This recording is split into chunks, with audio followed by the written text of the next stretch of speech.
अस्सलाम वालेकुम। नेपोलियन ने कहा था कि अगर आपके पास ऐसे सिपाही हैं जो आपसे बहुत ज़्यादा डरते हैं तो उनको फ़ारिग कर दो, उनको ख़त्म कर दो अपने पास से।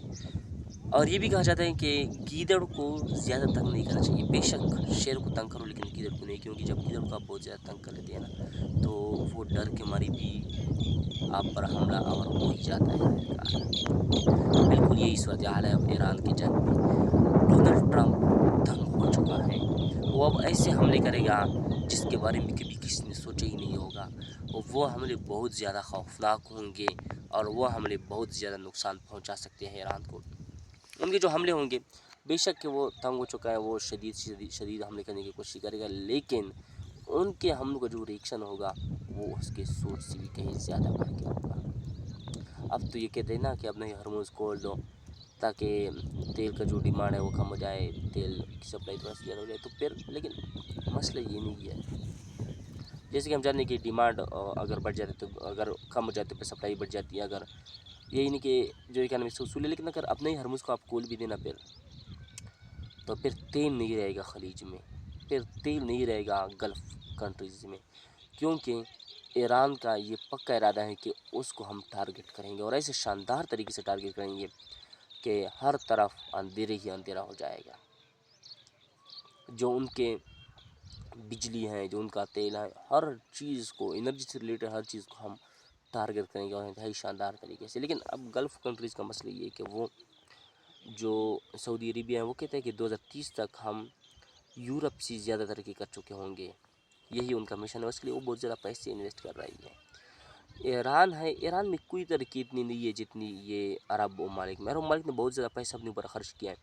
अब अगर ईरान उनको टारगेट करता है ना तो ये उनके लिए मौत ही होगी और ये कभी भी अमेरिका को इस चीज़ की इजाज़त नहीं देंगे। और ये भी हो सकता है कि अब गल्फ कंट्रीज़ अमेरिका से मुंह मोड़ ले, यूरोप और चाइना इनकी तरफ आ जाए और उनको मजबूरन आना ही पड़ेगा।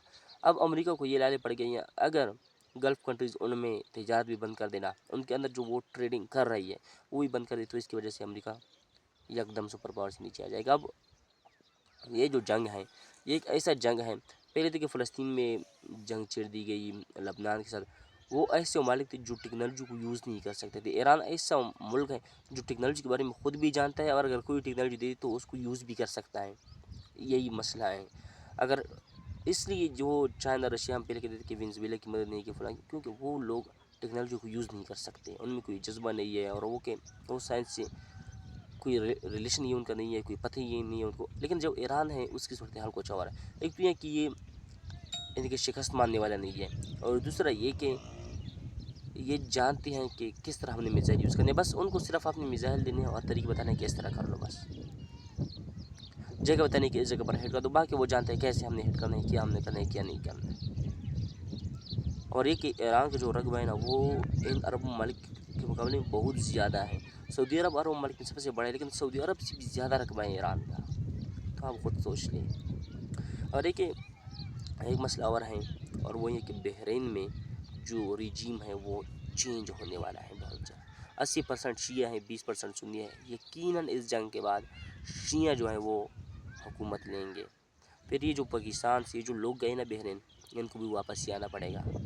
एक मसला ये है और दूसरा मसला ये है कि जब रिजीम चेंज हो जाएगी बहरीन में तो इसका डायरेक्टली जो असर होगा वो फिर इस अपने हरमुज़ पे होगा। अपने हरमुज़ ये तो ईरान के पास है, ईरान बंद कर रहा है, लेकिन जो दूसरा लॉन्ग वे जो सऊदी अरेबिया इसको यूज़ कर रहा है वो बहरीन और यमन के पास जाती है। और यमन आपको पता है कि हुसी बागी हैं, वो तो बंद करना चाहते हैं लेकिन वो अकेले बंद नहीं कर सकते, उनके पास इतना पावर नहीं है। जब बहरीन के पास साथ इकट्ठा हो जाएगा तो वो रास्ते भी बंद हो जाएगा मुस्तकबिल में, वो रास्ते भी अमेरिका को नहीं मिलेगा, वो रास्ते भी सऊदी अरेबिया को नहीं मिलेगा। तो इस तरह से ये ममालिक अरब ये जो हमेशा से जहालत के रास्ते पर रही है, फरमाते हैं कि एक हदीस में भी आता है कि ये जो अरब है ना यहाँ आया करो तजारत करने, लेकिन नौकरी के लिए ना आया करो, क्योंकि इनमें जो जहालत है पहले ज़माने वाली वो काफ़ी देर तक इनमें रहेगी और अब भी इनमें आए ग़ुलाम बना देते हैं, बंदे को जाने नहीं देते, उनको अपने साथ ऐसा रखते जैसे ग़ुलाम होता है, उस तरह का रवैया, उस तरह की चीज़ें।